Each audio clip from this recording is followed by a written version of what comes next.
Assalamualaikum warahmatullahi wabarakatuh. Bismillahirrahmanirrahim. Alhamdulillahi rabbil alamin. Wa bihi nasta'in ala umuri dunya waddin. Ashhadu an la ilaha illallah wahdahu la syarikalah. Wa ashhadu anna Muhammadan abduhu wa rasuluh. Allahumma salli ala Muhammad wa ala alihi wa ashabihi al-kiram. Amma ba'du, muslimin dan muslimat mudah-mudahan dirahmati Allah. Kita membaca kitab Bahrul Madhi jilid ke-15. Kita sampai pada muka surat yang ke-80. 80 berapa? 82. Tajuk yang baru, Bab ma ja'a ma ukhbiran Nabi sallallahu alaihi wasallam bima huwa kain ila yaumil qiyamah. Bab yang telah datang ia pada menyatakan hadis yang membicarakan apa yang disebutkan oleh Nabi sallallahu alaihi wasallam kepada sahabat-sahabatnya, barang yang akan terjadi dan akan berlaku hinggalah sampai hari kiamat.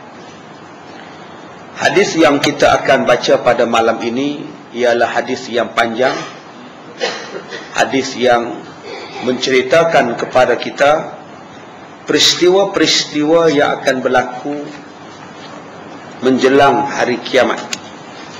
Dan Nabi menyebutkan hadis ini dalam satu khutbah yang panjang. Maka siapa-siapa di kalangan sahabat Nabi yang menghafaz hadis itu, maka banyaklah ayat ataupun alamat yang mereka hafaz. Jika ada sahabat yang kurang mengingati, maka kuranglah tanda-tanda yang mereka ingat tentang tanda-tanda kiamat ini. Ketahuilah wahai saudaraku, di dalam bab ini banyaklah perkara yang dikhabarkan oleh Nabi kita sallallahu alaihi wasallam yang berlaku pada anak Adam. Satu-satu daripadanya menjadi pengajaran dan ingatan bagi seorang yang berbahagia. Apakala diambil, dibuatkan amalan dan dibicarakan dan diberikan timbang rasa insaf kepada diri. Kalau kita baca nanti hadis Nabi ini, bagi orang yang mempunyai sifat yang rasa takut kepada Allah, rasa insaf kepada Allah, maka dia akan mengambil pengajaran-pengajaran dan seterusnya dia akan berbahagia. Tetapi kalau hadis yang kita baca nanti sekadar dia dengar sahaja, tidak menimbulkan insaf, tidak menimbulkan rasa takut kepada Allah Ta'ala, maka orang ini akan mendapat kerugian. Hadisnya begini. An Abi Sa'id Al-Khudri qala Shalla bina Rasulullah sallallahu alaihi wasallam yawman salatal asri binaharin thumma qama khatiban falam yada' shay'an yakunu ila qiyamis sa'ah illa akhbarana bihi. Diriwayatkan daripada seorang sahabat Nabi namanya Abi Sa'id Al-Khudri radhiyallahu anhu. Katanya, kami telah bersembahyang dengan Rasulullah sallallahu alaihi wasallam pada satu hari akan sembahyang asar. Dan Nabi menjadi imam kepada kami dan kami menjadi makmum. Selepas daripada telah sembahyang bersama kami dengan dia, maka Nabi naik ke atas mimbar lalu berkhutbah akan satu khutbah yang panjang. Apa yang Nabi terangkan dalam khutbah itu?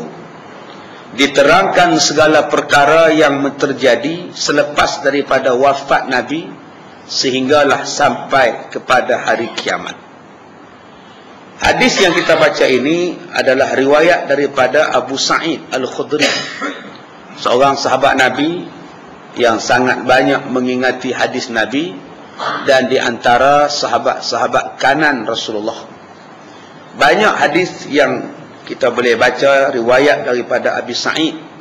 Di antaranya hadis Abu Sa'id menangkap jin yang datang mencuri di dalam gudangnya. Bila dia semak, dia buat pemeriksaan di kelangnya ataupun di gudangnya, didapati bahawa banyak barang hilang. Jadi dia pun menunggu siapa yang mencuri. Rupa-rupanya yang mencuri itu makhluk yang kecil saja. Tuan-tuan sebut sebagai toyol. Ya, dia jin. Lalu ditangkapnya, dipegangnya. Kata dia, minta maaf lah, besok aku tak curi lagi barang kamu ni, aku janji ni. Maka dilepaskanlah benda itu. Tengok-tengok hilang lagi. Dijumpanya dengan Rasulullah. Abu Sa'id kata, wahai Rasulullah, semalam saya tangkap, kemudian saya lepaskan balik sebab dia janji takkan curi lagi. Kata Rasulullah, kamu telah ditipu, dia curi balik nanti. Rupanya memang benda tu curi balik. Besoknya ditahannya lagi. Abu Sa'id kata, kali ini aku tak lepaskan kamu. Bila kata tak lepaskan kamu, benda itu pun berjanji lagi, aku takkan buat lagi, aku janji. Lepas. Jumpa Rasulullah, beritahu lagi. Kata Rasulullah, kamu kena tipu lagi. Benda tu tak boleh pakai, cakapnya. Kemudian ditahannya lagi, jumpa, tangkap. 3 kali. Kata Abu Sa'id, aku takkan lepaskan kamu. Kata menatang itu, kamu lepaskanlah aku. Aku akan ajar kepada kamu satu ayat yang paling setan, yang paling jin takut. Maka diajarnya lah kepada Abu Sa'id, iaitu ayatul kursi. Ayat kursi. Inilah ayat yang kami takut. Maka dilepaskanlah. Abu Sa'id bertemu lagi dengan Rasulullah. Wahai Rasulullah, semalam dia datang lagi, aku tangkap dia. Sebab dia janji dia tak nak datang lah. Kemudian dia janji pada aku, dia bacakan satu ayat yang mereka paling takut. Kata Rasulullah, ada yang betul, ada yang tak betul pada dia. Yang betulnya, betul lah ayat kursi itu, mereka paling takut. Yang tak betulnya, nanti dia curi lagi. Jadi tuan-tuan, ini hadis daripada Abu Sa'id Al-Khudri, ya, menceritakan kepada kita tentang Rasulullah membaca khutbah selepas sembahyang asar. Saya sebut pada tuan-tuan, mimbar kita ni buat kadang-kadang sampai RM60,000. Saya pernah jumpa satu mimbar harganya RM60,000. Dapat sebiji rumah. Tapi mereka cuma dapat sebiji mimbar.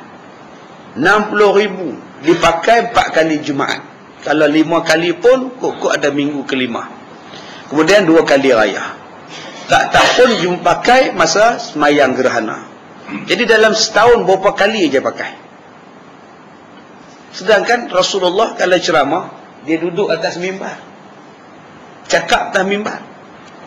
Kita sekarang hanya khutbah Jumaat aja cakap. Sebab kita faham mimbar ni untuk khutbah. Padahal mimbar ni boleh pakai bila-bila pun. Nak ceramah ke, nak kuliah, di sini pun boleh. Di kitab saya jarang pakai. Kalaulah saya hari ni pergi ceramah atas mimbar ni, rasa-rasa repot rasa. Ya, tak pernahnya dia buat kuliah maghrib cakap atas mimbar. Rasulullah buat. Ya, benda yang Rasulullah buat. Kadang-kadang benda yang Rasulullah buat, kita tak buat, kita tak marah. Tapi kalau Rasulullah tak buat, kita marah pula. Ulang balik bahasa ni. Kadang-kadang yang Rasulullah buat, kita tak buat, kita tak marah pun. Tapi yang Rasulullah tak buat, kita buat, marah pula.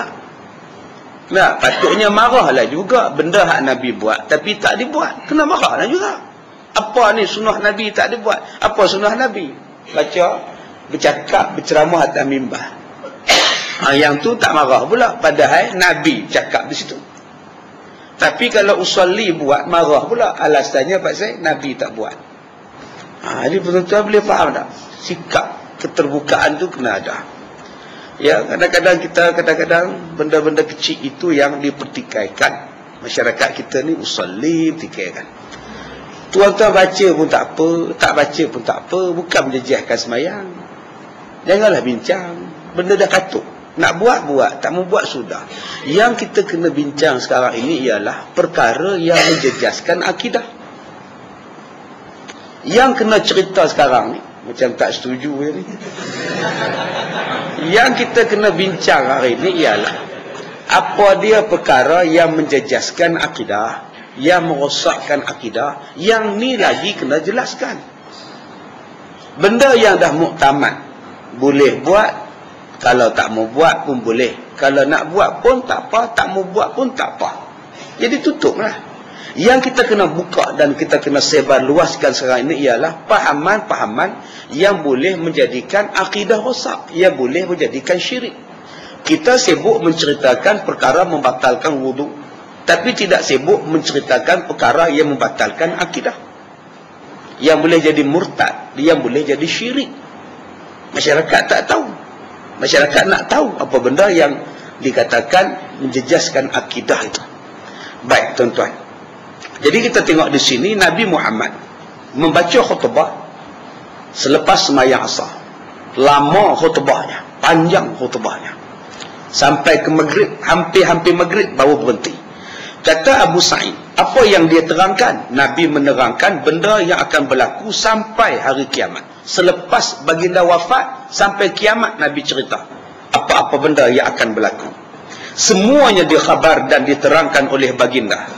Maka semua sahabat Nabi yang hadir pada petang itu mendengar khutbahnya. Diambil mendengaran, diambil iktibar, diambil pengajaran dan diamalkan sebagaimana yang disabdakan oleh Nabi. Kata Abu Sa'id, hafizahu man hafizah wa nasiyahu man nasiyah. Ingat akan dia oleh orang yang ingat akan dia, dan lupalah orang akan orang yang lupakan hadisnya, kerana amat panjang khutbahnya. Siapa yang ingat, maka dia ingat tanda-tanda kiamat. Dan siapa yang lupa-lupalah, sebab hadisnya itu terlalu panjang. So tuan-tuan lah, kita start tadi pukul 7.40. Lah dekat pukul 8 dah. Berapa ramai yang ingat? Tak, berapa ramai yang ingat? Ada yang ingat semua, ada yang ingat sikit, ada yang tak ingat langsung. Apa pun dia tak ingat. Jadi tuan-tuan, jadi sahabat Nabi macam tu juga. Yang mana ingat kuat, yang bagi tumpu, yang ingat betul-betul, dia ingat. Yang mana ingat sikit, dia sikit. Jadi serupa kita lah pun. Kita pun ada yang ingat sikit, ada yang ingat banyak, ada yang ingat langsung tak ingat. Jadi nak bagi ingat semua je mana? Walkman pun ada, MP3 pun ada, kemudian kaset pun ada. Itu cara nak bagi ingat semua sekarang. Sebab kita sibuk macam-macam benda nak fikir. Ya, kita sekarang ni macam-macam soalan nak fikir. Ya, dengan jam lah, dengan banjir lah, ya, dengan cukai lah, macam-macam benda, dengan penyapu lah, ya, macam-macam benda yang kita nak fikir sekarang ni. Baik, kemudian katanya lagi, aku pun tidaklah pula ingat semua. Kata Abu Sa'id, aku ni tak ingat semua, tapi aku pun tidak lupa semua. Mungkin tuan-tuan kita ni termasuk hak belah Abu Sa'id. Nak ingat semua tu tidak, nak lupa semua pun tidak. Ada juga yang ingat. Apa benda yang dia ingat, dia bagi tahu pada kita. Wa kana fima qala inna dunya hulwah wa hadirah. Hulwatun hadirah. Kata dia, Nabi mula-mula sebut yang aku ingat bahawasanya inna dunya hulwah. Sesungguhnya dunia ini manis rasanya. Lagi hadirah. Hadirah maknanya hijau warnanya. Nabi kata dunia ni manis, halwa. Halwa ni maknanya manis. Di sini kita sebut hulwah. Dunia ni manis, rasanya manis. Dahlah manis, hijau, subur, segar. Manis satu, hijau satu. Ya, kadang-kadang tuan-tuan tak apa nak suka warna ini, jadi saya minta maaf lah. Buat macam mana ni Nabi sebut. Ya, tuan-tuan suka tak suka, ni hadis sahih. Nabi kata dunia ni ialah hijau. Hijau tu bukan lambang bendera ke tidak. Hijau ni ialah satu benda yang menyeronokkan tengok. Tuan-tuan bayangkan kalau padang goh tuan-tuan warna merah. Susah, tak seronok. Tuan-tuan bayangkan kalau ladang kita, ladang sayur kita warna coklat. Kita tak apa gemar. Tapi dengan sebab warna hijau tu, kita suka. Lapang. Tengok warna hijau saja menyeronokkan. Jadi Nabi kata, dua benda. Yang pertama sekali, manis. Yang keduanya, hijau. Baik, kita tengok apa dia manis, apa dia hijau. Masalah, dunia itu manis rasanya. Sesungguhnya sepotong hadis tadi memberitahu kepada kita bahawa akan rasa dunia ini manis, yakni rasa menghimpun dan mengumpulkannya banyak-banyak amat suka. Benda manis semua kita cari sekarang. Kalau tak kena kencing manis, kalau dah kena kencing manis, kita tolaklah manis ni. Tapi manis ni benda yang suka. Bercinta pun nak manis. Sebab tu dia ada lagu Manis Masa Bercinta. Manis ke? Cuma cinta tu masam. Cinta hampa. Macam mana rasa? Tak seronok. Dia nak cinta yang manis. Tuan-tuan cari kuih. Kalaulah kuih tu masam, tak sedap. Cari buah. Buah yang pahit, tak sedap. Semua nak yang manis. Nak kenangan pun kenangan manis. Kita tak suka kenangan yang mengusik jiwa, kenangan pahit. Kita nak kenangan yang manis-manis, saat yang manis. Nabi kata dunia ni ialah manis, seronok. Manis ni maknanya benda sedap. Benda sedap, boleh buat itu, boleh buat ini, sedap. Dan dunia lah tempat dia. Bagi orang yang kurang beriman, dia menganggap dunia adalah keseronokan dia. Kenaikan dia bagus, perumahan dia pun bagus, pendapatan dia bagus, kekayaan dia bagus. Semuanya itu ialah nikmat.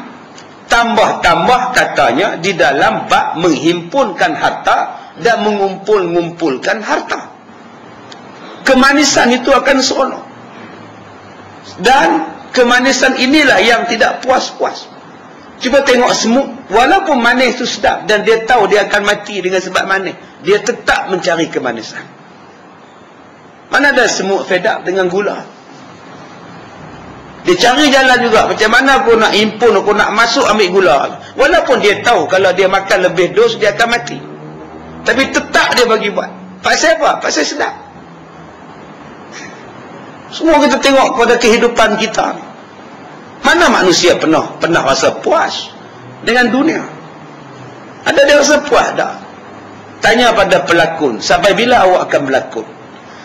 Saya akan berlakon sampailah mungkin saya berpisah dengan dunia. Oh, tu dia punya lama tuan-tuan.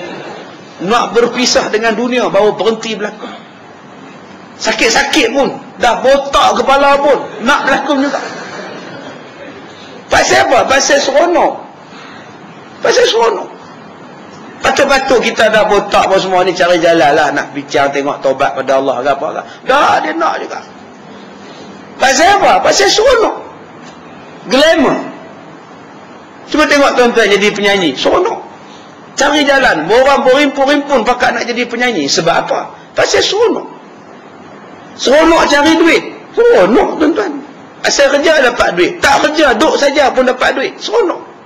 Tambah kalau import orang, lagi seronok. 10,000 satu kepala. Seronok tuan-tuan. Tak ada kerja pun tak apa, janji orang masuk. Pasal duit masuk. Pasal apa? Seronok. Yang ni yang dikatakan dunia ni, keseronokan. Boleh berjalan sana sini, boleh tidur sana sini. Tadi ustaz petang tadi sebut apa? Dia kata dunia manusia ni suka dua. Yang pertamanya makan sedap, yang keduanya tidur sedap. Dua benda ni. Yang pertamanya makan sedap. Dapat makan sedap, puas. Tengok ni boleh makan, tengok ni boleh makan, tengok tu boleh makan, sedap. Tapi kalau tengok daging kambing, Allah. Tengok daging lembu, Allah. Semua tak boleh makan, tak sedap. Dia nak yang semua sedap. Yang keduanya tidur sedap. Tidur tu lena. Tak ada siapa kacau, tak ada apa ganggu. Dua benda ni yang manusia nak ni. Inilah yang dikatakan dunia. Makan sedap dan tidur yang sedap. Maka manusia akan sibuk mencari dunia. Dan dia akan stop mencari dunia bila dia dimasukkan dalam tanah. Bila dia nganga dalam tanah, mulutnya pun akan dimasuki oleh tanah. Masa itu baru dia stop cari duit. Dah mati tu pun duk cari lagi tu. Tu yang orang letak jak depan kaki dia, hujung kaki dia, ujung kepala dia, orang tak jak lagi tu. Apa orang nak buh duit? Mati pun masih lagi. Sebab tu Nabi kata, Nabi Allah kata al-hakumut takasur hatta zurtumul maqabir. Nabi Allah tak kata pun hatta zurtumul maut, sehingga kamu menemui mati. Allah kata sehingga kamu masuk dalam lubang kubur. Kamu akan membanyak-banyakkan harta kamu, duk cari duit sampai bila? Sampai masuk kubur. Allah tak kata sampai kau mati atas katil. Sebab atas katil tu pun bubuh lagi jam. Lebar lah maksud saya. Waris sebut, jak mana jak?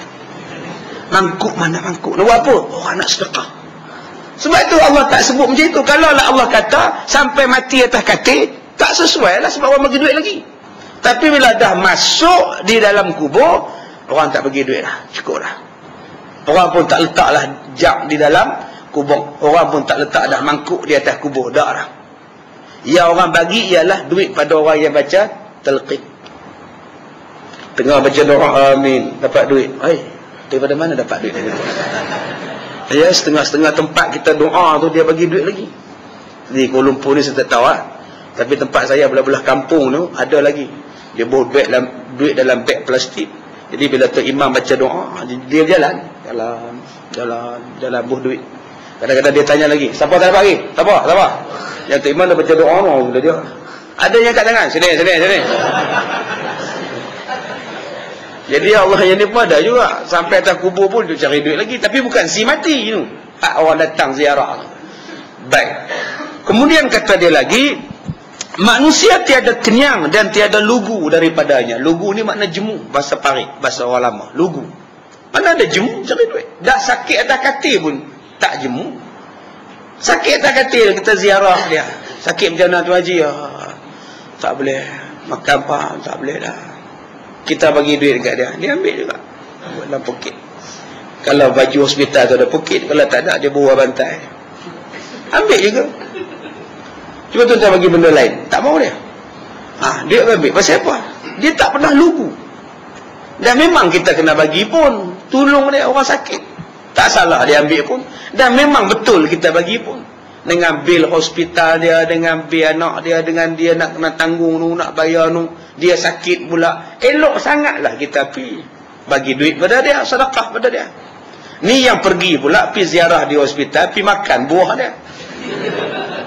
Dia kawan sakit, orang duk hantar buah, dia tak boleh makan. Kita belum pergi makan depan dia, duk kupas buah apple depan dia. Manis kan buah ni, duk cerita dekat dia. Jadi tuan-tuan, siapa yang ziarah orang sakit pergi makan pula, hukum dia tidak ada pahala pada kita.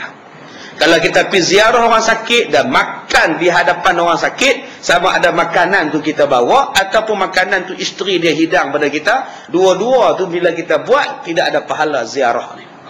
Ya, tidak ada pahala. Jadi tuan-tuan yang mana ziarah orang sakit, pastikan jangan makan di depan dia ataupun jangan kita makan di rumah dia, kerana menghilangkan pahala ziarah. Pahala ziarah ni besar, sebab kata Rasulullah, siapa yang menziarah orang sakit seolah-olah menziarah Allah.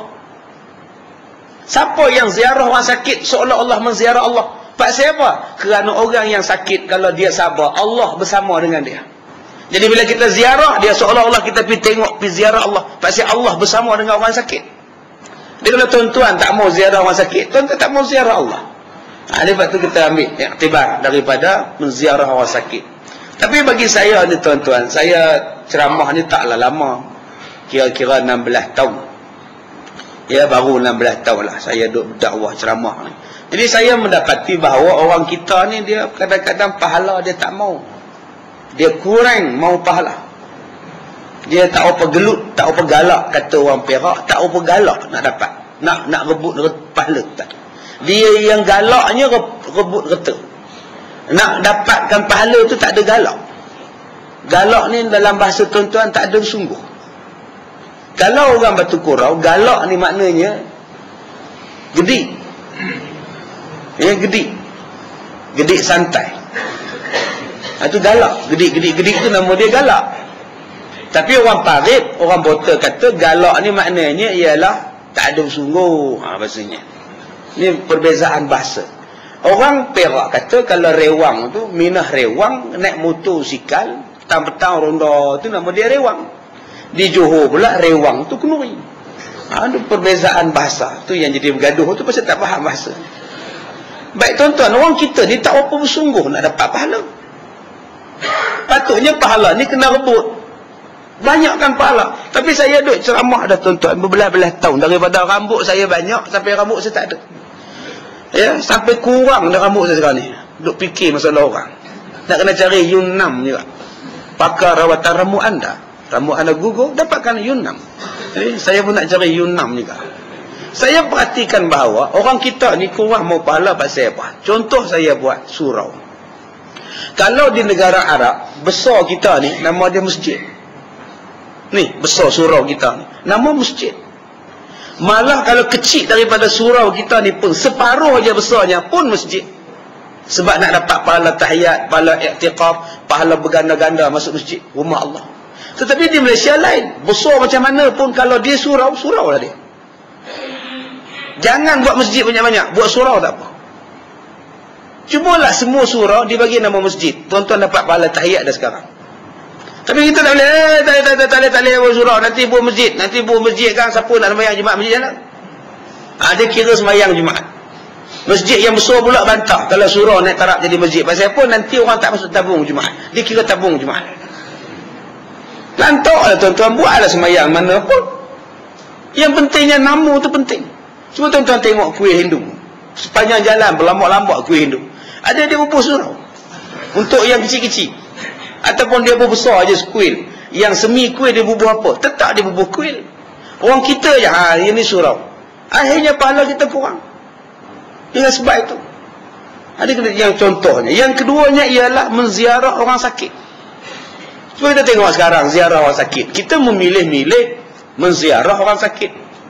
Sedangkan pahala ziarah orang sakit 70,000 malaikat minta ampun kepada kita daripada pagi sampai petang. Kalau pergi petang, dia minta ampun sampai subuh pagi besok.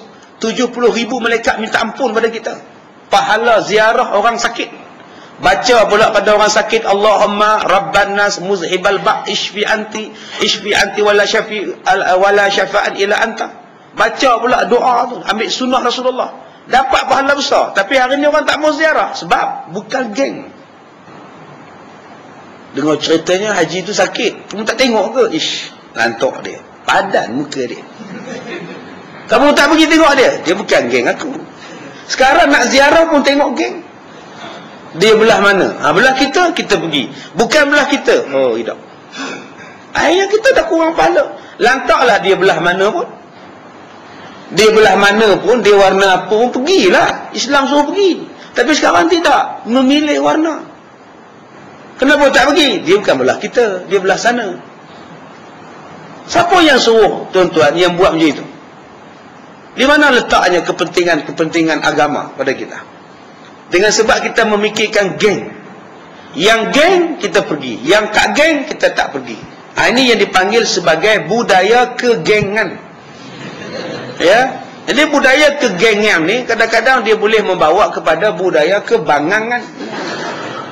Ya, akhirnya pahala makin kurang, sakit tak pergi, mati tak ziarah, kenuri tak datang, salam tak bagi, sebab bukan geng. Mungkin benda ni tak berlaku tempat tuan-tuan, tapi tempat-tempat lain hangat. Mati tak ziarah, dan taklah kamu, tahlil tak datang, kenuri kendara tak tolong. Mati sakit tak ada ziarah. Pasal bukan geng aku. Akhirnya pahala kita makin kurang. Sedangkan itulah pahala paling mudah sekali dapat. Pergi kenuri dapat makan. Satu dapat makan. Satu dapat silaturahim. Satu lagi dapat pahala. Tiba-tiba bila tak pergi, tiga-tiga tak dapat. Duduklah di rumah. Sampai nak mengaji pun sekarang. Tengok siapa mengajar. Siapa mengajar? Ada tengok juga. Ramai malam ni. Siapa mengajar? Ustaz tu. Belah sana. Dia terus balik ke rumah. Dia tengok televisyen. Televisyen belah siapa? Dia tak kira pula. Dia tengok. Ini budaya kita tuan-tuan. Sedangkan kalau dia singgah mengaji sekejap, dia duduk dalam majlis ilmu, pahala dia mengaji itu seolah-olah dia sembahyang sunat 1000 rakaat. 1000 rakaat sejam tuan-tuan dapat. Tuan-tuan sembahyang tarawih sejam 20 rakaat. 1000 rakaat boleh dapat sejam? Tak dapat. Tetapi tuan-tuan dapat pahala 1000 rakaat dengan duduk mengaji je. Kitab tak payah bawa, pen tak payah bawa, apa tak payah bawa, dengar je 1000 rakaat. Subhanallah. Ini pahala yang paling minima sekali ni tuan-tuan ni. Takkan itu pun tak mau. Tak mau juga. Tak mau juga. Pasal apa? Pasal budaya geng. Sampai nak cari pahala pun dicarinya geng. Siapa rugi tuan-tuan? Sedangkan pahala depan mata, kalau dia boleh dapat dengan mata, tengok. Kalau pahala tu boleh dapat dengan telinga, dengar. Kalau pahala tu boleh dapat dengan tangan, ambil. Kalau pahala tu boleh dapat dengan kaki, cari dengan kaki. Kalau pahala tu boleh dapat dengan hati, kutip dengan hati. Kalau pahala tu boleh dapat dengan lidah, zikir dengan lidah. Tapi hari ini manusia nak dapat pahala, dia kaji, dia teliti, dia tengok dulu. Dia rasa sesuai, dia ambil. Rasa tak sesuai, dia tak mau ambil. Baik, kemudian sekiranya seseorang itu terasa kepadanya telah mengumpulkan harta kira-kira RM1000 harganya, suka dan tamaklah lagi ia mengumpulkan lebih banyak, berkira-kira RM10,000. Dah ada 1000, dia dah nampak yang 10 pula. Dan bila sudah sampai 10 berkira-kira RM100,000. Maka tiap-tiap kali terasa dapat mengumpulkan banyak, berkehendak lebih banyak lagi, sangatlah manisnya, tiada mau kenyang daripadanya. Seronok, manis. Manis, seronok. Pasal apa? Pasal dia rasa lazat. Kalau 1000 aku boleh dapat banyak ni. Kalau 10,000, kalau 100,000, kalau 1,000,000, dia takkan rasa puas dengan nikmatnya. Dan sesiapa yang telah berhimpun padanya emas, berkehendak pula perak. Dan siapa yang sudah kumpul perak, mau pula lembu, kerbau dan rumah besar. Dan apabila sudah ada rumah besar, mau pula kereta dan kenaikan, motorkar dan sebagainya. Dan apabila sudah ada sekalian yang tersebut, mau pula kebun luas dan sawah yang banyak, sawah yang baik, dan mau jadi saudagar besar atau menjadi orang besar dan orang megah-megah di dalam dunia. Semuanya itu amat sedap rasanya, dikhabarkan oleh Nabi SAW. Ini yang Nabi sebut kepada kita sebagai satu petanda di akhir zaman. Manusia berlumba-lumba. Berlumba-lumba.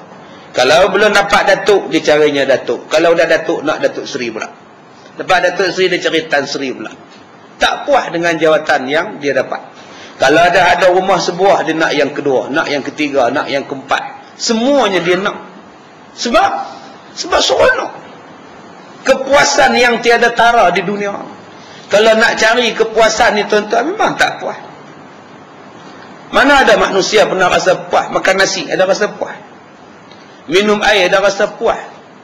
Kahwin ada rasa puas. Tuan-tuan ni orang lelaki-lelaki, kalau tak mau kahwin lagi bohong. Ada juga perasaan nak kahwin lain, cuma berani dengan tak berani. Dia tengok cuka, dia tengok pisau, tak jadi tu. Itu contoh lah kan. Kepuasan. Baik, itu yang pertama Nabi sebut kepada kita bahawa manusia akan suka dunia ni, pasal Nabi kata hulwah. Yang kedua Nabi kata, pasal apa manusia cinta pada dunia? Dunia ini hijau, hidup rupanya. Khadirah, khudrun, maksudnya hijau. Cuba tuan-tuan tengok buah pelam. Buah pelam, depan rumah kita pokok pelam berbuah. Tengok buah dia berjuntai-juntai, cantik warna hijaunya. Suami kata balut, nanti busuk, kita pun balut. Balut tiap-tiap pagi cek dengan kertas. Sebelum pergi surau cek, balik surau pun cek. Itulah kerja kita, mengendap buah yang dia balut. Satu hari balut, tinggal kertas aja, buah tak ada, dia gagal-gagal tak ada. Orang curi buah. Pasal apa? Buah tu cantik. Cuba buah tu hidup, siapa nak curi? Hijau tu cantik. Kalau tuan-tuan tengok buah tembikai tu cantik, tengok saja pun cantik. Kalau tuan-tuan pegang macam mana? Belum belah lagi. Tengok saja buah tembikai tu cukup lawa dah. Belum belah lagi. Dah belah lagi lawa. Sebab itulah buah tembikai tu orang buat perhiasan. Orang buat hantaran ketika kenduri kahwin. Ada dia buat buah lain? Tak ada. Pasal buah tu cantik. Dia tak buah-buah durian sebagai antara pengantin, makanan pengantin. Mana ada, tak pernah jumpa tuan-tuan. Sidang buah durian kat pengantin. No. Tak ada tuan-tuan. Buah tembikai dia belahnya dia buat raga, dia buat beg daripada buah tembikai tu. Buat kapal layar semua jadi buat. Yang pasal apa? Pasal buah tu cantik. Jadi Nabi kata dunia ni hijau, tengok pun cantik. Kita tengok padang goh cantik, hijau. Nak pagi-pagi atasnya ada kabus, pagi-pagi atasnya ada embun, pun cantik. Ya, atasnya putih embun, bawahnya hijau, cantik.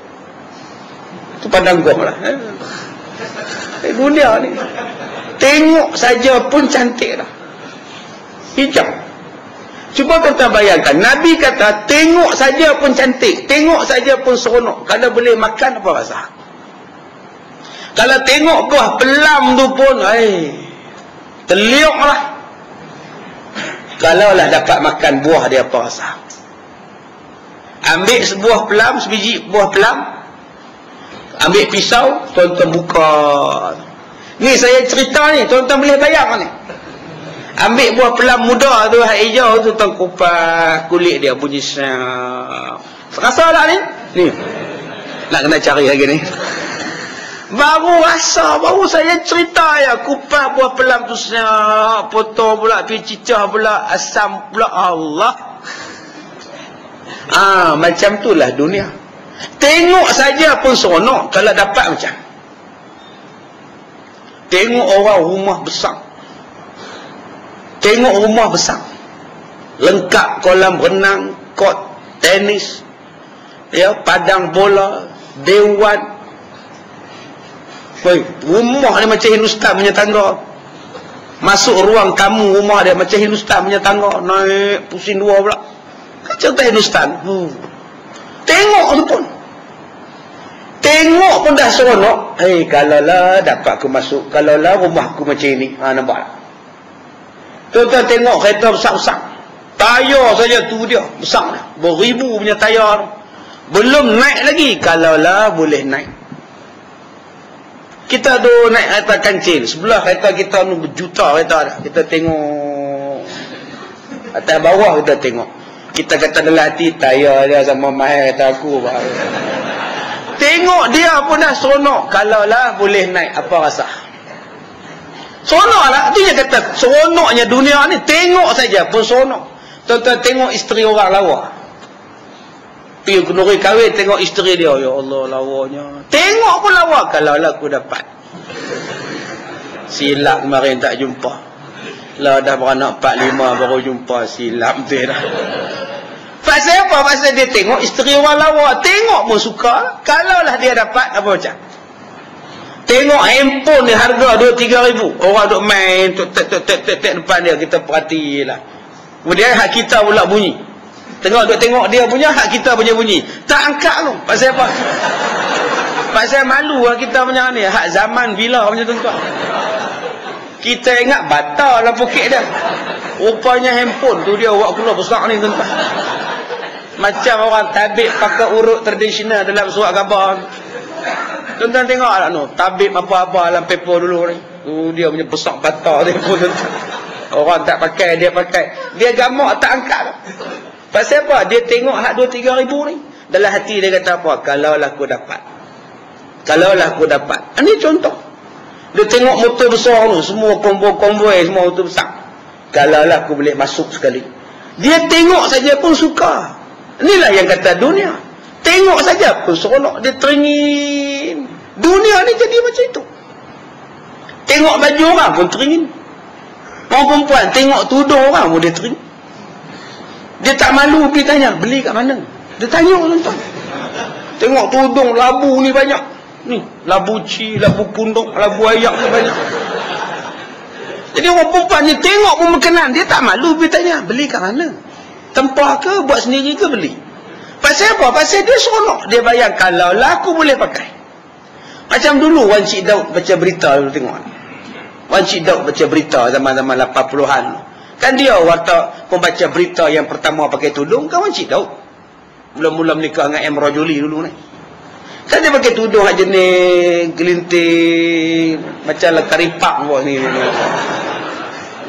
Nah, semua habis, semua orang Malaysia semua tiru dia pusing. Cocok sini. Ya, saya pernah jumpa tu. Pergi Kenuri ada perempuan buat macam Wan Cik Daud. Tengah-tengah makan, pin tu tercabut, juntai turun balik. Pasal apa? Pasal dia seronok tengok. Ada dunia ni benda yang menyeronokkan tengok. Tengok orang punya pun seronok. Tengok bangunan cantik, rumah cantik. Jadi menimbulkan keseronokan. Yang pertama, sedap. Yang keduanya seronok tengok. Yang pertama, sedap rasa. Sedap rasa. Yang keduanya, seronok ditengok. Tengok saja pun dah menyeronokkan kita. Baik, kemudian katanya, telah dikhabarkan oleh Nabi tadi sepotong hadis akan dunia ini hijau. Hidup, yakni dunia ini diibaratkan dengan pohon kayu yang cukup elok rupanya, rendang, hidup, hijau, hidup rupanya. Yakni elok dunia itu pada pandangan mata kepala. Seperti jikalau seseorang itu mempunyai cukup rumah tangga yang besar dan cantik dan berkebun luas dan wang dan alat kesedapan dan kesenangan, maka sangatlah elok rupanya. Semua orang teringin kepadanya. Tengok saja orang pun seronok. Kenuri kahwin, tengok orang hebat-hebat kenuri kahwin, kita seronok lah. Kalaulah aku buat macam ini, kalaulah aku pun dapat macam ini. Dia teringin. Tengok orang berkereta, tengok orang berkeluarga, tengok orang berumah tangga. Semuanya menimbulkan keinginan kepada kita. Dan kerana yang demikian itu nikmat, maka kepada nikmat itulah nafsu cenderung. Maka kecantikan, perkara-perkara yang saya sebutkan tadi itu nikmat, maka nafsu akan cenderung ke arah itu. Nafsu kalau boleh tak nak bagi tua. Sebab tak puas lagi hidup dalam nikmat. Nak dapat syurga ni kena mati, baru boleh dapat syurga. Nak dapat syurga mati dulu, jumpa mati dulu, baru jumpa syurga atau neraka. Berapa ramai orang yang tak mau mati, tapi syurga nak. Makcik, nak dapat syurga ni mati dulu, baru dapat syurga. Kalau kita baik dapat syurga, kena mati dulu. Makcik nak mati sekarang, hidup. Tapi makcik nak syurga, mati dulu, hidup. Nak hidup juga kata dia. Kalau boleh hidup, terus ke syurga. Ini yang dikatakan nikmat. Dia nak terus-terusan saja nikmat. Sedangkan dia tak tahu kalau dia beriman, dia juga akan mendapat nikmat dalam kubur. Yang hari ni ustaz-ustaz duk cerita sekarang ni azab kubur aja. Cuma cerita dalam kubur ni macam ni nikmat, dalam kubur ni macam ni seronok, dalam kubur ni lapang, dalam kubur ni luas, dalam kubur ni cerah, dalam kubur ni kubur peluk kita macam ibu peluk anak nak nyusukan anak. Kubur takkan kacau kita, kubur takkan himpit kita, kubur jaga kita tenang-tenang sampai hari kiamat. Seronok dalam kubur ni, rehat je, tak payah fikir apa dah. Ibadat tak payah buat, apa pun tak payah buat, makan tak payah, masak tak payah, relax-relax aja. Malaikat layan elok, kubur layan elok sampai hari kiamat. Mesti ramai orang yang seronok. Tapi sekarang ni duk cerita macam ni, takut. Lala tak mau. Serupa dengan haji lah. Banyak orang duk cerita, jangan kita kalau pergi Mekah ni tak nampak Kaabah. Orang pun takut. Lala tak mau pergi haji. Kita lah buat ni nampak macam-macam. Sakit lah tu juga Tuhan balai. Takut semua ni. Sampai tak boleh cakap, sampai tak boleh bangkit, orang hantar balik main Malaysia haji apa pun tak buat. Pasal apa? Dosa dia banyak semua. Kita duk cerita macam itu. Orang takut nak pergi haji. Tu yang kata tak sampai seru. Cuba sampai di Mekah. Bila kita cerita tentang haji ni seronok. Kita ni tetamu Allah. Allah layan kita. Allah ra'i kita. Kita kan tetamu Allah. Allah jemput kita. Bila Allah jemput kita, takkan Allah nak layan halai balai aja. Mesti Allah layan dengan baik. Kita tetamu Allah. Yang hati tak taubat tu, ya Allah tak apa nak seronok. Yang kita pergi dengan penuh kerendahan, pergi dalam penuh kasih sayang, Allah balas ribu-ribu kasih sayang. Allah bagi mudah lagi. Yang ni yang kena bagi semangat pada orang. Basyiran ini. Janganlah duk sebut wa nadhiran saja. Sebutkan berita-berita yang menggembirakan. Tambah-tambah dalam kuliah ni tuan-tuan, Nabi suruh menceritakan benda-benda yang menggembirakan, yang menyeronokkan. Bila kita duk cerita benda yang menggembira dan menyeronokkan, orang sayang agama, orang sayang Islam. Bila kita duk cerita benda yang menakutkan, orang takut. Orang jadi susah hati. Kena faham konsep Islam ni mudah. Baru ni saya mengajar satu tempat. Satu perempuan kata, Ustaz, subuh pagi tadi kami semayang subuh. Habis semayang subuh datang seorang India. Datang seorang India jumpa tu imam, minta buat pengumuman di masjid, anak dia mati. Siapa nak ziarah bolehlah. Tu imam tolak. Tak boleh, ini masjid Islam punya. Hang bukan Islam. Tak boleh umum. Ini masjid, tak boleh campur punya. Nak umum pun tak boleh, tu tak bayangkan. Apa nak jadi? Apa salahnya umum? Tuan-tuan, dimaklumkan bahawa anak pada Encik Kandasamy, anak laki-laki Nasi Kandar telah pun meninggal dunia pagi tadi. Jadi mayatnya ada di rumah Encik Kandasamy di lorong 7, jalan sekian-sekian. Nombor 7, nombor 5, persiaran 1. Dah. Siapa nak ziarah, boleh ziarah. Kan elok bunyinya. Salah ke tak salah? Umum je lah. Tuan-tuan, dimaklumkan anak Encik Kandasamy telah meninggal dunia malam tadi. Mayat anaknya ada di rumahnya di nombor 5, persiaran 1. Siapa nak ziarah, bolehlah. Jadi jemaah pun bolehlah ziarah selepas habis ini, insyaAllah. Apa salah? Umum je. Hindu tadi pun balik dalam keadaan seronok, bagi tahu kat isteri dia. Ada masjid nampak subuh lah, di umum. Dia pun bangga apa? Banyak baik orang Islam lah, bagus lah. Kan seronok tuan-tuan. Lepas habis main subuh, orang Islam ramai-ramai ziarah anak dia, pakai mas bagi duit RM10, RM5. Dia pun seronok. Oh, ini macam ke Islam, banyak bagus. Ini tidak, dihalaunya balik sama Allah lah. Bila dah lah, tak boleh, ni Islam mana boleh umum, hang jadi tokong lah, balik. Pergi cari kuit. Oh, dia balik, dia beritahu kat isteri dia, apa? Ya nak cerah lah kerana, sombong lah kerana, ada apa-apa. Tuan-tuan ingat senang ke? Dia nak kikiskan fahaman dia berapa puluh tahun. Berapa puluh tahun dia nak kikiskan fahaman tu. Kalau India tadi balik beritahu kat kawan dia, anak dia sombong kan, lepas subuh tak ada dia ilek kena. Kawan-kawan dia beritahu apa? Banyak sombong. Berapa puluh tahun nak hapuskan. Cubalah dia beritahu. Subuh-subuh tadi lepas sembahyang, orang Islam datang ramai-ramai, tolong semua, tolong kita orang juga, tolong kasih ini anak juga, tolong kasih ambulans datang juga. Ini banyak bagi orang Islam. Wah, itu macam kawan-kawan dia dengar pun bagus. Ini sikap yang kita kena ubah. Budaya itu kena ubah. Rasulullah pernah melantik seorang laki-laki Yahudi yang bernama Al-Harith sebagai tabib. Yahudi tapi jadi doktor. Nabi lantik dia. Padahal dia Yahudi. Nabi pernah ziarah orang sakit Yahudi. Anak muda sakit nak mati. Nabi ziarah dia. Nabi kata, aslim. Islamlah kamu. Nabi ziarah.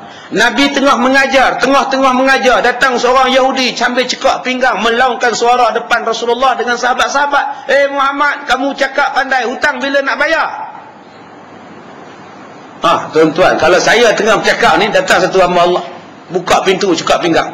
Ustaz, cakap banyak pula. Hutang bila bayar? Agak-agak malu lah saya, tuan-tuan. Jatuh air muka Rasulullah. Mereka kata ada hutang dengan dia. Umar bingkak bangun, cabut pedang. Dia aku cantak je kepada dia Rasulullah.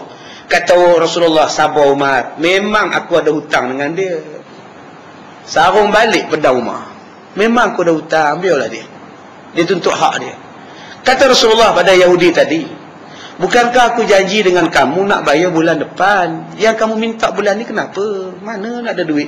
Kita pegang janji lah. Bulan depan lah. Yang dah tahu buat apa? Ini bukan masanya lagi. Kata Yahudi tadi, saja aku nak test kamu. Kalau kamu seorang Rasul, kamu tak marah aku minta hutang. Kalau kamu bukan seorang Rasul, mesti kamu bunuh aku. Sekarang ni kamu tak bunuh aku. Kamu tak marah. Maknanya confirm kamu ni Nabi. Aku Islam sekarang. Kita boleh bayang tak dakwah yang Rasulullah buat? Kita kata ikut sunnah Rasulullah. Kita kata hari ini marilah pegang pada hadis Rasulullah. Berapa banyak kita tak berpegang? Kita tak pegang sebab itu dakwah kita pada tahap yang sama juga. Orang itu juga datang. Tak berubah. Orang India, orang Cina bukan Islam tak datang. Pasal apa? Pasal tak ada perubahan. Sembahyang Jumaat kita, ada orang Cina singgah dengar? Ada. Apa salahnya kita jemput sahabat-sahabat kita yang bukan Islam datang? Ataupun tuan-tuan duduk di sini, banyak kawan-kawan yang bukan Islam, panggil mereka main masjid, buat kuliah untuk mereka, menerangkan apa itu Islam, buat soal jawab, bagi makan pula, bagi minum pula, layan mereka main buat ceramah, dapat 20 orang pun jadilah. Tuan-tuan ada kawan Cina, kawan ni ada kawan India, kawan ni ada kawan orang putih, kawan ni pula ada naik Afrika ke, Negro ke apa ke, buat main dapat 20 orang, cerita bahasa Islam pada mereka. Saya ceramah di satu masjid di Pulau Pinang, mereka sediakan kerusi khas untuk orang bukan Islam di satu masjid. Budak-budak Cina kelang singgah, pasal mereka rakam ceramah kita di masjid, mereka pasang di kelang. Bila budak-budak Cina ni dengar, mereka seronok, mereka pun nak dengar ceramah, pihak masjid sediakan kerusi untuk bukan Islam dengar ceramah. Bagus. Ini kita kena cari jalan tuan-tuan, supaya mendengarkan apa yang kita cakap ni. Bila kita cakap ni benda yang baik, benda yang betul, mereka pun seronok. Pejabat-pejabat kerajaan yang saya duk mengajar, ada kaki tangan India, kaki tangan Cina yang masuk. Baru ni saya ceramah di satu penjara, pengarah penjara dia Cina. Bagi salam, baca bismillah, alhamdulillah. Cina, bukan Islam. Dia boleh cakap assalamualaikum, alhamdulillah, bismillah. Saya makan dengan dia, dia sebut pasal agama. Cina tuan-tuan, orang Melayu kita pun tak baca bismillah, mengap terus. Heran tu tengok. Saya pergi ceramah satu jabatan, yang depan saya ni semua India, perempuan India, hak laki-laki di belakang, hak depan ni India. Saya tanya dengan pengarah jabatan, saya tanya, tuan, India suka dengar ceramah ni tuan? Dema yang suruh panggil ustaz. Dema suruh panggil. Saya dah datang dah bulan lepas, bulan ni nak buat ceramah bulanan lagi, panggil itu ustaz lah. Demo duduk depan tuan-tuan. Ya, orang kita pula tanya, ini lagi, nampak? Yang orang demo tanya, bila nak panggil lagi? Yang orang kita tanya, apa banyak-banyak ceramah? Di Parit, pegawai kesihatan daerah Perak Tengah, India, musabaqah tilawatil Quran peringkat daerah duduk depan. Saya ceramah di Kimaran Halan, di Rosta Pasadena tu, dia duduk depan. Tuan-tuan boleh bayar tak tuan-tuan? Saya tanya pada urus dia, macam mana selok agama ni masuk? Tajuk yang saya baca ialah tajuk Rancang Keluarga dalam Islam. Perancangan keluarga dalam Islam, halal dan haramkah dan hukumnya. Tajuk ni dia bagi, dan dia suruh buat. India. Saya pergi di sekolah saya tu, baru ni saya beli meja, orang India main hantar, naik lori apa semua, pembantunya Melayu, drivernya India. Dia masuk dalam bilik saya, encik, ini sekolah agama. Ya, sekolah agama. Jadi belajar-belajar agama sini lah. Sini lah. Macam saya boleh belajar? Boleh lah. Kawan dia kata, mana boleh? Hang bukan Islam. Apa, kalau belajar pun tak boleh kan? Mau belajar, kita mau belajar semua agama lah. Boleh kan encik? Boleh lah. Terdiam budak Melayu tu. Dia open. Bila dia nak keluar, dia buka pintu. Malam ada kelas encik? Ada. Datanglah malam boleh. Personal kelas pun ada, saya kata. Boleh ha? Pasal siang saya kerja kan. Malam saya kosong sikit, lapang sikit. Malam pun boleh datang. Tuan-tuan ni yang dikatakan pendakwahan. Kena cari jalan lah. Macam mana bentuk dakwah. Supaya sampai ke setiap ceruk dapur rumah orang. Bukan dakwah semata-mata di surau masjid. Dia kena luaskan bentuk pendakwahan. Baik, kemudian. Dia kata lagi seperti dengan kerana bersabda Nabi sallallahu alaihi wasallam, wa innallaha mustakhlifukum fiha fanazirun kaifa ta'malun, dan bahwasanya Allah Taala telah menjadikan gantiannya akan sekalian kamu pada menguruskan di dalam masa hidup sekalian kamu. Maka Allah Taala memandang dan Allah Taala menjaga sekalian kamu, bagaimana kamu menguruskan, adakah kamu uruskan dunia kamu kepada jalan yang haram atau jalan yang halal, kata Rasulullah. Kata Rasulullah, wa innallaha mustakhlifukum fiha. Sesungguhnya Allah telah melantik kamu sebagai gantinya untuk menguruskan alam ini. Asalnya semua kita ni ialah makhluk. Kita pun makhluk Allah. Kebun kita pun makhluk Allah. Bumi ni makhluk Allah. Sama-sama makhluk. Kita pun makhluk, pokok durian kita pun makhluk, sawah bendang kita pun makhluk, perniagaan kita pun makhluk. Tetapi Allah naikkan darjat kita manusia, diamanahkan supaya menguruskan harta, menguruskan dunia. Ini kelebihan kita. Dalam kita ni pun makhluk, sama macam jin, sama macam hewan, sama macam angkasa, sama macam gunung ganang, sama aja. Tiba-tiba kita dilantik untuk menguruskan benda itu. Ini kehebatan kita. Mustakhlifukum. Bila dilantik, Allah kata fanazirun. Allah tengok kamu, Allah memantau kamu, apa yang kamu buat, kaifa, bagaimana, ta'malun, yang kamu buat pada dunia kamu. Kamu makhluk dilantik supaya menjaga 100 ekar kebun kelapa sawit. Okey, itu tugas kamu, jaga 100 ekar. Apa yang kamu buat dengan 100 ekar itu? Allah soal. Kamu sebagai makhluk, kamu dilantik menguruskan isteri dan 8 anak kamu. Apa kamu buat? Kamu sebagai manusia, makhluk Allah, dilantik supaya memegang jawatan pemimpin. Apa yang kamu buat dengan kepimpinan kamu? Itu maksudnya, Allah tengok, Allah pantau. Bukan Allah bagi pada kita, lantaklah kita nak buat apa. Tidak. Allah pantau, Allah kaji, Allah teliti, Allah rekod, Allah hisab di hari kiamat. Ini maksud mustakhlifukum, sebagai wakil Allah. Bukan saja-saja kita dapat tanah bendang, kita dapat kebun getah, dan kita dapat lombong, kita dapat projek. Tidak. Apa yang kita dapat itu ialah amanah daripada Allah. Kita bawa kepada jalan haram ke, atau kita bawa pada jalan halal? Kereta yang kita ada ni berselerak di rumah kita, kereta kita ada. Allah Ta'ala tanya, kereta yang kamu ada, kamu guna untuk apa? Jawablah. Untuk di hari kiamat besok jawab. Rumah kita ni Allah bagi 3 buah rumah. Allah tanya pada kita, kamu buat apa dengan rumah tu? Kebun kelapa sawit kita beratus-ratus ekar. Apa kamu buat dengan kebun kelapa sawit itu? Pekerjaan kamu, apa yang kamu buat dengan pekerjaan kamu? Aku dah bagi kerja pada kamu, silakan buat. Aku nak tengok halal ataupun haram pekerjaan kamu. Yang ni yang susah dia, tuan-tuan. Semakin banyak soalan, semakin banyak tanggungjawab, semakin banyak soalan kita kena jawab. Macam kita lah, kalau kena roadblock dengan polis, naik motor, polis tahan.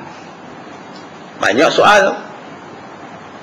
Lesen, IC, protect, semua dia tanya. Lampu belakang jalan, lampu depan, semua dia tanya. Dia cek pula, semua dia cek. Itu baru motor. Kalau naik basikal dia tak cek. Betul. Lesen, mana ada polis tahan orang naik basikal, tanya lesen ada? Tak ada. Jalan. Kalau dia tanya dia, Ustaz, tak tahulah. Kita nak cek apa polis? Ada road tag pakcik? Ya ke kena road tag? Tak ada, tuan-tuan. Tapi kalau semakin banyak, semakin berat, oi. Macam kita naik kapal terbang, kalau tuan-tuan seles pinggang, apa dia nak tanya? Lalu pula bawa scanner apa semua tu elok, lalu tak ada bunyi apa pun. Bawa dompet je, handphone pun tak bawa, jam pun tak pakai, pen pun tak ada, nak bunyi apa? Relax, apa pun tak ada. Tapi kadang-kadang bunyi juga. Keluar masuk bunyi juga. Dia pun scan, tak ada. Rupanya gimah dia tu. Ya. Tapi kalau dia bawa barang banyak, macam-macam tuan-tuan. Dia macam saya pergi Mekah itu, saya pergi bawa beg satu je, beg galas, senang. Tak ada apa, beg galas je. Apa pun tak bawa. Kain pelekat satu, baju pagoda satu, seluar satu. Seluar dalam 2 lep dah bawa. Orang tanya, Ustaz, mana beg? Ini je tu. Relax, senang-senang. Lu hak bawa beg tu. Beg tarik, atas beg tarik tu pun ada beg lagi, bawa lagi. Banyak soal tuan-tuan. Mai tu Arab suruh buka satu-satu. Yang kita relax. Tak boleh relax luar dalam. Dia pun lepas lagi. Begitu bandingan kita di hari kiamat besok. Makin banyak tanggungjawab, makin banyak soal. Makin banyak isteri, makin banyak soal. Nak selamat, sikit-sikit pula tuan-tuan. Tidak kena banyak soalan nak jawab. Kalau adil tak apa, main haru biru tak adil. Panjang lebar jawapan kita. Baik, kemudian masalah menguruskan dunia yang dikurniakan Allah bagi seseorang hambanya. Telah dikhabarkan oleh Nabi seperti yang akan datang, dunia ini sangatlah manis rasanya, yakni menghimpunnya itu sangatlah sukanya. Seronok. Kumpul baju pun seronok. Tak pakai pun seronok, tuan-tuan. Cuba tengok isteri kita kumpul baju tiap-tiap bulan buat. Seronok. Kebarung, baya, rek kebaya, ya, mengkarung, semuanya ada. Bukannya pakai pun, tapi dia seronok. Pergi ke Medan, Bukit Tinggi, Padang, telekong dia beli dia. 2 lei, 3 lei, bukan pakai pun, dia pakai yang biasa tu. Yang baru beli simpan. Yang bunga, yang warna-warni, semuanya beli. Pergi Vietnam, cari telekong Vietnam. Pergi Wang Kelian, telekong Wang Kelian. Pasal apa? Pasal suka. Pakai tidak juga. Pergi Langkawi, pinggan mangkuk. Masuk suri idaman ke idaman suri tu. Boleh pinggan mangkuk. Pakai tidak. Seronok. Menjampi-jampi kat custom tu. Wajah anak ambil bayar. Jampi dulu. Balik ke Kuala Lumpur. Bukan pakai pun. Pasal apa? Pasal seronok. Ini kegemaran kita. Kita suka kumpul barang antik. Kita suka kumpul barang-barang. Walaupun menyusahkan, kita kumpul juga. Beli motor lama-lama kumpulkan. Tak. Walaupun nyusah. Tak sempat nak hidup kereta, tak sempat nak hidup enjin. Beli juga. Pasal apa? Suka tengok. Suka tengok inilah yang jadi, kata Rasulullah, dunia ni suka. Menyusahkan dia pun tak apa. Janji dia suka. Kemudian, maka tidaklah salah seseorang itu menghimpunkan dunia dengan syarat jalan yang halal. Tak salah langsung. Tuan-tuan nak beli rumah berapa buah, beli dengan duit halal. Lagi bangga pula. Lagi seronok Allah Ta'ala kalau tuan-tuan ada duit, tuan-tuan tunjukkan duit tuan-tuan itu pada jalan yang halal. Allah bangga. Tak salah. Sahabat saya baru ni beli motor Goldwing. Saya pun bawa jugalah, naik jugalah. Tak saya bawa berat tak. Naik jugalah. Semuanya ada. Reverse pun boleh, auto cruise semuanya boleh. Oh. Saya kata anda boleh bawa motor mahal-mahal ni. Baik ham nikah dia tak. Saya kata, dia kata macam mana, ada orang tak mau kat dia, baik dia beli motor. Kalau orang mau kat dia, dia belilah orang. Dia orang tak mau kat dia, beli motor. Subhanallah. Tak apa, pergi mengajar naik motor besar. Saya pergi sekali, dia bawa, saya duduk belakang. Anak dara semua tengok, tuan-tuan. Terkejut tau, lepas tengok.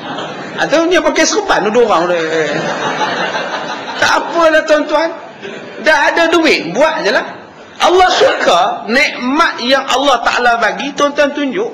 Datang masjid ni, pakai baju lawa-lawa, tak apa. Baju tu halal, duitnya halal, pakai pun ke arah halal. Tuhan suka.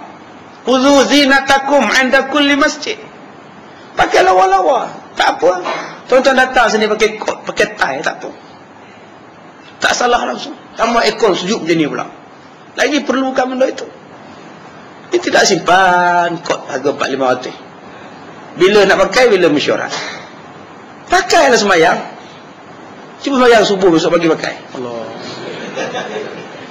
Nikmat. Isteri ngendap ke pintu. Dia kejutnya anak. Apa ayah kamu? Menangis isteri, takut buang tempat. Tak payah menangis. Pasal apa? Nikmat. Allah suruh pakai nikmat Tuhan. Nikmat tu kalau dapat dengan jalan yang halal, tak apa. Isteri pun nikmat, tambahlah kalau tuan-tuan mampu. Jangan syarat dapat dengan jalan halal. Dan bila dah dapat tu pula, uruskan dengan jalan halal. Tak apa. Yang salahnya buat dengan cara haram. Beli rumah dengan jalan yang haram, yang tu Tuhan tak bagi.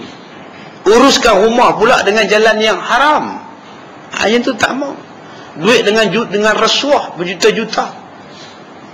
Ya, pada tuan-tuan, rasuah pun tu dia 27 juta. Puas tuan-tuan. Kalau penjara pun 6 tahun je tak apa. Kaya kat keluar-keluar kaya. Lepas-lepas kena cas terus pergi umrah. Oi, hebat tuan-tuan. Padahlah juga anu hak diipu di Teluk Intan. Rasuah 900 ringgit. 6 tahun dalam penjara. Apa nak buat? 900 ni pi kejayaan tu habis tuan-tuan. Kalau 900 juta rasuah, padahlah juga 6 tahun. Ni 6 tahun 900 ringgit. Apa dapat? Ni pun tak betul. Biarlah hidup susah, janji duit halal daripada hidup kaya, tak tahu daripada apa kita dapat. Makanan tak halal, pakaian tak halal, anak-anak dididik dengan benda yang tak halal. Kadang-kadang duit kita halal dibelanjakan dengan jalan tak halal. Dibelinya bihun, sebelah kilang bihun, kandang babi. Tak apalah tuan-tuan, duduk Kuala Lumpur jauh. Bukit Mentajam dengan Ipoh tak jauh. Banyaklah bihun kilang babi, dekat sebelah kilang babi kita duduk makan. Laksa sebelah kilang babi. Kemarin dalam metro, jelly anak-anak daripada kulit babi. Hari ni pula dalam paper metro juga, catering apa nama lah pun direndam dengan arak. Ayam direndam dengan arak, baru masak tu ya, rangup garing je. Aduh, taklah. Orang Melayu pula tak kisah ni. Catering bukan Islam pun tak apa, janji ada logo halal. Buh pula dekat lori pick-up dia, lori 2 tan, 3 tan dia tu pula, buh pula logo halal. Kita percaya ke logo? Percaya ke logo tu? Kita tak perlu cek apa kaedah dia buat. Pergi ambil hak Islam punya, kata tak sedap lah, tak standard lah, nama tak ada lah, apalah. Kita bukan kira standard tak standard, kita kira halal. Sekarang nak nama. Bila Tan Sri tu panggil hak dia punya, kita pun nak terus. Ni hak Tan Sri kemarin lah. Kita nak tumpang glamour tu. Kan jadi payah pada kita tuan-tuan. Hari ni, berapa ramai yang muntah tengok tu. Arak daripada Cina duduk rendam dalam ayam tadi, supaya rasa lebih rangup lagi sedap. Lebih ampuh lagi ayam. Jadi kadang-kadang duit kita daripada benda yang halal, pendapatan, dibelanjakan itu pada benda yang haram, pun dipersoalkan di hari kiamat. Kemudian apabila telah dihimpun akan dia dengan jalan halal, hendaklah pula diperbelanjakan kepada jalan halal. Dapatkah dengan jalan halal, belanja pun dengan jalan halal. Jangan tak dapat duit digunakan pada benda-benda yang haram. Dan kerana telah disabdakan oleh Nabi tadi, Tuhan menjadikan gantinya mengurus dan memperbelanjakan dunia yang telah diberinya di dalam tangan kamu. Kerana yang sebenar, harta dunia dan kamu itu milik Allah pada hakikatnya. Semuanya ini adalah pinjaman Tuhan. Kita pun pinjaman Tuhan, harta benda kita pun pinjaman Tuhan. Hakikatnya kita ni milik Allah. Mana ada hakikat harta ni kita punya? Tolong tunjuk pada kita. Apa dia harta tuan-tuan yang sebenarnya? Lahir ke dunia dulu, siapa yang genggam barang mah? Mula-mula dia lahir ke dunia, siapa yang bawa geran? Baju pun tak ada, lahir-lahir ke dunia. Cakap pun tak boleh, yang boleh menangis aja, meraung aja. Minum pun Allah Ta'ala bagi. Tak ada, cakap tak boleh, jalan tak boleh, baring tak boleh, apa pun tak boleh. Orang tolong mandikan. Tiba-tiba bila kita dah dewasa, kita ada harta. Kita kata harta tu harta kita. Sedangkan milik yang sebenarnya ialah hak Allah. Allah sedang memantau apa yang kita buat. Allah perhati tuan-tuan. Baju yang kita pakai, seluar yang kita dapat, pinggan mangkuk di rumah kita, sudu, gerpu, yang kecil-kecil tu pun Allah perhati. Apa kita buat? Nikmat yang Allah Ta'ala bagi, Allah soal. Bila manusia faham betul-betul, dia akan jaga betul-betul punca pendapatan dia, dan dia akan jaga betul-betul perbelanjaan dia. Ke arah mana? Yang terakhir, dengan kerana itu, hendaklah ingat, pada masa ada harta dunia di dalam tangan kamu, gunakanlah harta kamu pada benda yang halal dan benda yang diharuskan oleh syarak. Dua benda Nabi kata, selagi mana ada harta, selagi mana ada sihat, selagi mana ada lapang, gunakanlah nikmat-nikmat tadi, kembali balik pada jalan Allah Subhanahu wa ta'ala. Kita akan jumpa lagi insya-Allah pagi besok jam 9 pagi. Kuliah kita, ijtimak kita, ada 3 kitab pagi besok. kitab Muhimmah, kitab Al-Mu'inul Mubin dan kitab Tauhid, ya, jam 9 pagi, bermula pagi besok insya-Allah. Dan kuliah subuh pagi besok kita di Taman AU4 insya-Allah. Kita sudahi dengan surah Al-Asr. Lama ya. Bismillahirrahmanirrahim.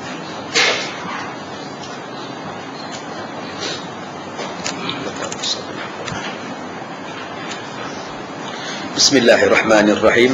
Alhamdulillahirabbil alamin. Wassalatu wassalamu ala asyrafil anbiya'i wal mursalin wa ala alihi wa sahbihi ajma'in. Allahumma inna naj'aluka fi nuhuri a'da'ina wa na'udzubika min syururihim. Allahumma baddid syamlahum wa farriq jam'ahum wa syattid kalimatahum wa zalzil aqdamahum wa sallit alaihim kalba min kilabik ya qahhar ya jabbar ya muntaqim. Allahumma ya munzil al-kitab wa ya mujri as-sahab wa ya hazim al-ahzab ihzimhum mansurna alaihim walhamdulillahi rabbil alamin. Saya minta maaf jika terkasar bahasa.